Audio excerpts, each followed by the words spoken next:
Bonjour et bienvenue dans Cocorico, l'émission qui résume l'actualité sportive française de la semaine. Dans cette émission, on va revenir sur la semaine qui vient de s'écouler, à savoir du 28 avril au 4 mai. Alors cette semaine, on va parler de la Ligue des Champions en football, de la Champions Cup entre Bordeaux et le Stade Toulousain en rugby, des playoffs de NBA, de NHL, de volleyball. On va parler de la Formule 1 à Miami et bien d'autres encore. On terminera avec une bonne vidéo comme d'habitude. Cette semaine de Jürgen Klopp durant une interview. Alors on reprend l'actualité sportive tout de suite, c'est parti. Le match aller des demi-finales de Ligue des Champions en football ont eu lieu cette semaine. Paris est allé s'imposer dans un match où ils ont dominé 1-0 à Arsenal avec un but d'Ousmane Dembélé. L'autre demi a vu un score assez important. Barcelone et l'Inter se sont laissés sur un match nul 3-3, match retour en Italie. Les matchs retour sont donc mardi pour le Barça et mercredi pour Paris. En Europa League, il y a aussi le demi-finale. Manchester United s'est imposé 3-0 à Bilbao et l'autre demi, Tottenham, a gagné 3-1 à domicile contre Bodo. Dans cette 30e journée de Ligue 1, Paris a fait tourner son effectif pour jouer à Strasbourg. Le Racing en a profité pour s'imposer 2-1 contre Paris. Deuxième défaite de suite pour le PSG qui est déjà champion. Donc, belle opération pour Strasbourg. Monaco a gagné 3-1 à Saint-Etienne. Lyon chute à domicile face au RC Lens 2-1 et Lille accueillait Marseille pour ce choc de la journée. Marseille va être davantage dominateur durant cette partie, mais le score ne sera que de 1 partout. Au classement, c'est toujours aussi serré derrière Paris à 78 points, puisque Marseille a 59, Monaco 58, Nice, Lille et Strasbourg suivent derrière à 57. C'est incroyable. En Europe, en Bundesliga, le Bayern Munich n'a pas réussi à s'imposer à Leipzig 3-2. Le Bayern a également terminé sur un score neutre 2-2 à Fribourg et Francfort a suivi l'exemple 1-1 à Mayence. Mais grâce au nul de 2 de Leverkusen, le Bayern Munich est officiellement champion d'Allemagne et remporte pour la 34e fois la Bundesliga. Et qui dit trophée pour Munich, dit trophée pour son attaquant Harry Kane, premier titre en carrière pour le numéro 10 anglais, lui qu'on a fini par appeler le maudit, puisqu'il avait perdu 4 finales en club, il avait terminé 2 fois deuxième du championnat, il a perdu aussi 2 finales d'Euro avec l'Angleterre, il obtient enfin son premier trophée, il a réagi sur les réseaux sociaux assez humblement avec l'emoji trophée. Alors c'est mérité pour lui qui a inscrit 24 buts cette saison. Au classement, le Bayern champion à 76 points, Leverkusen 68, Francfort 3ème 56 et Fribourg passe 4ème à 52 points. En Angleterre, Liverpool, déjà champion, a perdu 3-1 à Chelsea, Arsenal s'est incliné 2-1 à Bournemouth, City a gagné 1-0 à Wolves et Newcastle 1-2 à Brighton. Liverpool est devant à 82 points, Arsenal 67, City 64 et Newcastle 63. En Espagne, Barcelone a gagné 2-1 à Valladolid. Le Real s'est imposé 3-2 contre Vigo avec un doublé de Kiki Mbappé et le nul de l'Atlético 0-0 à Alaves. Au classement, le Barça reste premier avec 79 points, le Real 75 et l'Atlético 67. Pour terminer en Italie, succès de Naples 1-0 à Lecce, même chose pour l'Inter 1-0 contre Vérone. Et l'Atalanta écrase 4-0 Monza. Naples passe premier avec 77 points, l'Inter 74, Atalanta 68. La Juve et l'AS Roma sont à 63 points. Le Master 1000 de Madrid en tennis est terminé ce dimanche et quel combat en finale de ce Master. Le Norvégien Casper Ruud contre le jeune Britannique Jake Draper.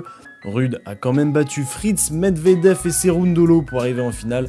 Draper a battu 3 Italiens sur sa route, Berrettini, Arnaldi et Musetti. Les deux joueurs ont profité de l'élimination de Djokovic et Zverev assez rapidement dans le tournoi. Le premier set est remporté par Ruud, puis Draper prend le deuxième. S'ensuit un vrai combat et c'est finalement le Norvégien Casper Ruud qui remporte son plus beau trophée en carrière. Premier Master 1000 pour lui, bien mérité après des mois de galère et du stress mental. Il va pouvoir affronter Roland Garros plus sereinement dans quelques semaines. Côté féminin, on a retrouvé en finale l'américaine Coco Gauff, gagnante notamment de Andreeva et Swiatek. Elle a rejoint la première mondiale Aryna Sabalenka qui a tout écrasé dans ce tournoi. La finale va être à sens unique dans le premier set, 6-3 pour la Biélorusse, puis davantage serré dans le deuxième, mais ça va rester à son avantage. Victoire 6-3, 7-6 pour Sabalenka, 23e trophée pour elle, dont 5 Master 1000. Le prochain tournoi, c'est le Master 1000 de Rome cette semaine, avec le retour du numéro 1 mondial masculin après 3 mois de suspension pour dopage, Yannick Sinner. En NBA, les playoffs continuent et on connaît désormais les demi-finales de conférence. On commence par l'Ouest, Oklahoma qui attendait depuis longtemps. Ils avaient gagné 4-0 contre Memphis. Ils vont affronter Denver, vainqueur de Los Angeles Clippers 4-3. Et Golden State, vainqueur cette nuit de Houston en 7 matchs, va affronter Minnesota, vainqueur de Los Angeles Clippers. Ouais, LeBron James a perdu, mais ouais. À l'Est, Cleveland qui a sweep 4-0 Miami va affronter Indiana, vainqueur de Milwaukee 4-2. Le premier match a déjà eu lieu d'ailleurs à Cleveland cette nuit. Et c'est Indiana qui a pris le premier match, donc très intéressant à suivre. Et la grosse série à l'Est, c'est Boston, vainqueur de Orlando 4-1, qui va affronter New York, gagnant de leur série 4-2 contre Détroit. Toutes les actus autour de la NBA sont à suivre sur Trash Talk ou Beansport, ou alors le podcast Cocorico, évidemment. En Euroleague, les phases finales ont démarré depuis 2 semaines. Paris est déjà éliminé malheureusement 3-0, je ne sais pas si vous vous rappelez. Défaite contre Fenerbahçe. On attend le résultat de Monaco qui, après avoir mené 2-0 contre le Barça, s'est fait rejoindre 2-2. Le match décisif sera ce mardi, donc demain, 6 mai à 18h, alors tous derrière la Roca Team. Et on termine par la Betclic Elite. Monaco n'a pas joué dû à ses matchs en Euroleague, donc ils vont jouer dans les semaines qui arrivent. Paris s'est imposé 71-78 à Limoges. Cholet a perdu, il continue de perdre, c'est dommage en cette fin de saison. Ils ont perdu contre Lyon 75-94. Et Bourg-en-Bresse a écrasé le Portel 98-69. Monaco est premier, Lyon deuxième, Paris troisième, Cholet quatrième et Bourg-en-Bresse cinquième.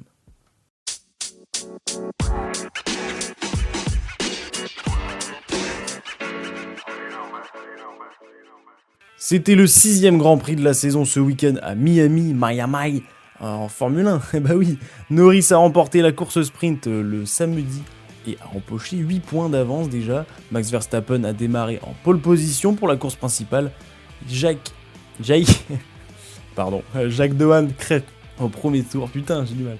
Comme je disais, Jacques Dehaene, le rookie, crève au premier tour. La safety car intervient directement. Au 11e tour, la pluie commence à apparaître. Piastri poursuit Verstappen pour la première place. 14e tour, alors que Norris se rapproche des 2 premiers, Piastri utilise le DRS et dépasse Verstappen pour prendre la tête, la première place du Grand Prix. Au 18e tour, après plusieurs tentatives, Norris dépasse avec panache l'Hollandais Max Verstappen. Au 33e tour, safety car à nouveau, Bortoleto abandonne. Finalement, la pluie ne s'invite pas durant cette course et plus rien ne va réellement se passer jusqu'au dernier tour, le 57e. Victoire et 3e consécutive d'Oscar Piastri. Il a été largement au-dessus durant ce Grand Prix. Norris, son coéquipier, arrive 2e. George Russell a dépassé également Max Verstappen. Il termine 3e sur le podium. Côté français, Isaac Hadjar est 11e. Esteban Ocon 12e. Et Pierre Gasly 13e. Au classement, Piastri est premier avec 131 points. Suivi de Norris 115, Verstappen 99 et Russell 93. Prochain Grand Prix, c'est dans 2 semaines à Émilie-Romagne, en Italie. En Italiano. On part en rugby, en Champions Cup, il y a eu les demi-finales. Northampton a réalisé l'exploit en battant Leicester 34-37 dans un match à 10 essais. Et côté français, il y avait la fameuse demi-finale entre Bordeaux-Bègles et le Stade Toulousain. Avantage pour Bordeaux en première mi-temps qui reste tout de même serré, 18-11. Tout va se passer dans la deuxième mi-temps où Bordeaux va être bien supérieur avec notamment 2 essais de Louis Bielbiarré. Victoire 35-18 de Bordeaux qui bat le champion. Et oui, le Stade Toulousain fait beaucoup de fautes et l'Union Bordeaux-Bègles s'en est nourrie, en plus de sa défense assez acharnée. Alors Bordeaux va rejoindre Northampton en finale le 24 mai à Cardiff. Il maîtrise, il gère parfaitement cette fin de match. Lucu qui envoie ce ballon pour Carbery, c'est fait. L'Union Bordeaux-Bègles atteint la finale de Champions Cup pour la première fois de son histoire. Coup d'arrêt pour le Stade Toulousain, il fallait bien que ça arrive un jour. Et bien c'est aujourd'hui au Matmut Atlantique. L'Union Bordeaux-Bègles fait tomber le champion. En cyclisme, il y a eu le Tour de Romandie 2025, donc cette semaine en Suisse. Le Portugais Joao Almeida a remporté le classement général grâce à une performance solide tout au long de la semaine. Il a consolidé sa victoire lors du contre-la-montre finale à Genève, où il a terminé 2e derrière Remco Evenepoel, assurant ainsi sa première place du Tour de Romandie. Mais 2 cocoricots à noter. Alex Baudin a porté le maillot jaune grâce à une belle course réalisée durant la 2e étape. Mais surtout, autre cocorico, avec la victoire de Lenny Martinez durant la 4e étape. Il remporte l'étape Rennes et prend le maillot jaune juste avant la dernière étape. Mais comme vous le savez, je vous l'ai dit au début, c'est finalement le Portugais Joao Almeida, coureur de l'équipe UAE, qui remporte ce tour. Et le Français Lenny Martinez, termine deuxième. Remco Evenepoel, pour son retour en compétition depuis quelques semaines, a terminé cinquième. Jeudi avait lieu la 13e nuit de la Première Ligue en fléchette, les 8 meilleurs joueurs qui s'affrontent à Birmingham. Le jeune Luke Littler a bataillé fort pour arriver en finale, victoire 6-5 contre Bunting et de nouveau 6-5 contre Aspinall. Il affrontait l'Hollandais Michael van Gerwen, vous le connaissez tous, vainqueur de Cross 6-4 et Price 6-3. Van Gerwen prend l'avantage durant cette finale en gagnant 3-1, puis Littler revient à 4-3, égalité avec 4-4 avant de laisser l'Anglais l'emporter 6-4. 5e victoire en Première Ligue pour Luke Littler. Au classement, Littler a 35 points, Humphries 2e 26 points, Price repasse 3e avec 22 points et Michael van Gerwen aussi revient dans le top 4 avec 20 points. La nuit numéro 14 sera jeudi à Leeds. Et en parallèle se tenait le Elton Grand Prix d'Art faisant partie de l'European Tour. On a retrouvé en finale Gary Anderson, l'Écossais, et Andrew Gilding. Démonstration énorme pour l'Écossais Anderson qui remporte la finale 8-0. Il devient le premier joueur à réaliser le back-to-back dans ce Grand Prix.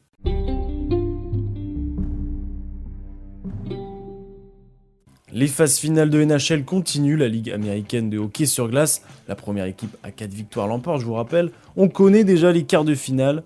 Toronto, vainqueur de Ottawa 4-2, va affronter Florida, le tenant du titre, qui a battu 4-1 Tampa Bay.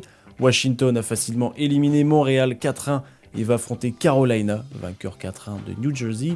Winnipeg a dû batailler 4-3 contre Saint-Louis pour accéder en quart de finale contre Dallas, également vainqueur 4-3 de sa série contre Colorado.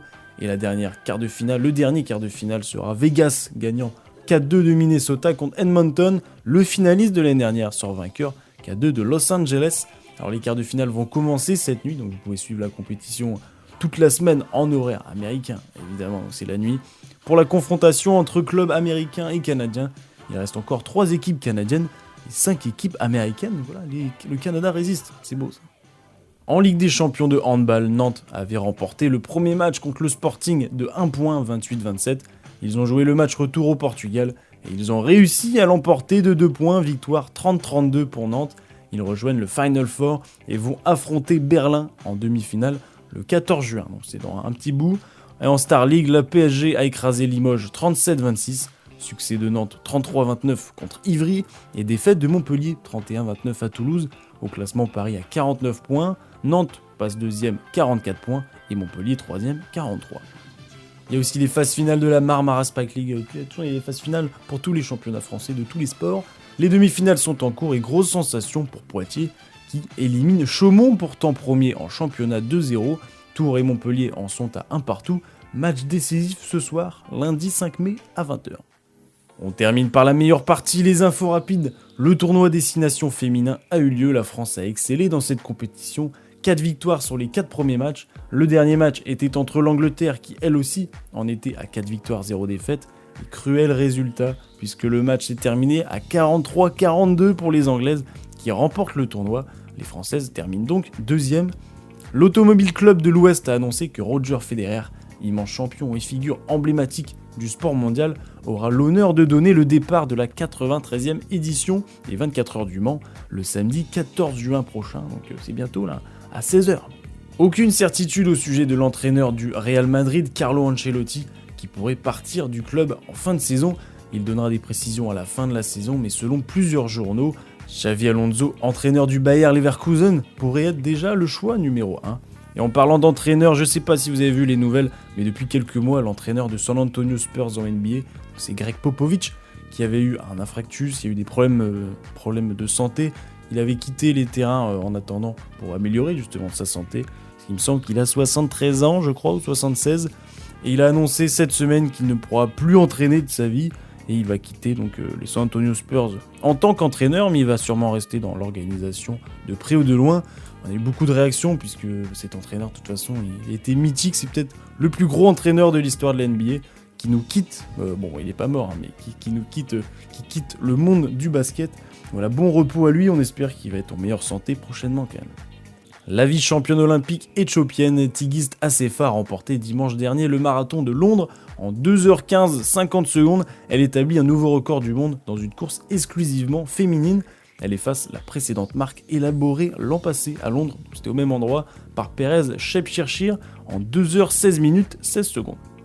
Armand Duplantis n'était pas loin de faire tomber son propre record du monde du saut à la perche s'il a survolé le concours du meeting de Shanghai samedi. Armand Duplantis n'est en revanche pas parvenu à battre son record du monde, son propre même. Le Suédois a assuré son succès avec un saut à 6m11, mais il a ensuite échoué à 3 reprises dans sa tentative de passer une barre à 6m28. C'est énorme. Steve Stievenard alias Le Phoque s'offre le record de la traversée de la Manche le plus tôt dans l'année. Bon, il existe vraiment des records pour tout et rien, mais il a même nagé plus de 16 heures non-stop dans une eau à 12 degrés. Voilà, donc la performance est quand même énorme.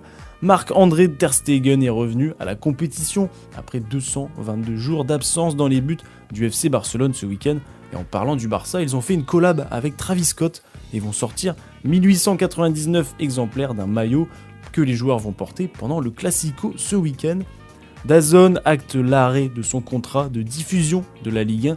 En fin de saison, la plateforme espère ensuite pouvoir être associée à une chaîne lancée par la Ligue, parce que peut-être que la LFP vont lancer sa propre chaîne pour la revendre ensuite, ce qui serait peut-être plus simple, et Canal+ sont dans les clous.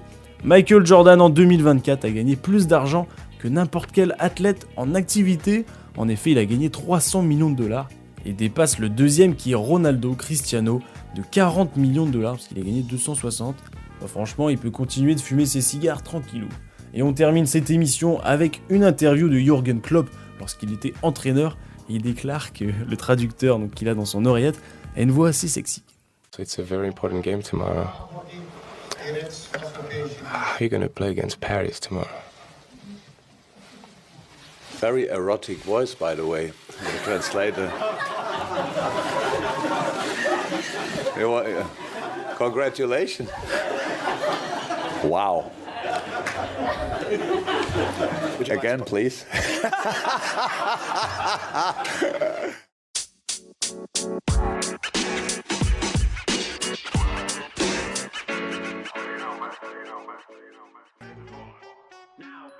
Cocorico épisode 74 est maintenant terminé. 74, ça fait beaucoup quand même. J'espère que vous continuez de prendre du plaisir. Cette semaine, qu'est-ce qu'il y a au programme? La MotoGP se déplace en France au Mans. Donc ça va être très beau et peut-être Quartaro et Zarco vont faire une performance. Le match retour de la Ligue des Champions pour Paris, mercredi. Il y a le Barça mardi. Il y a le match de football entre Monaco et Lyon en Ligue 1 pour le multiplex donc de Ligue 1 qui sera samedi à 21h. Et dimanche, il y a aussi le Classico entre le Barça et le Real à 16h15. Et ça va être incroyable. Vous avez vu, il y a un beau programme ce week-end, mais n'oubliez pas, c'est bien de regarder le sport, mais c'est mieux de pratiquer.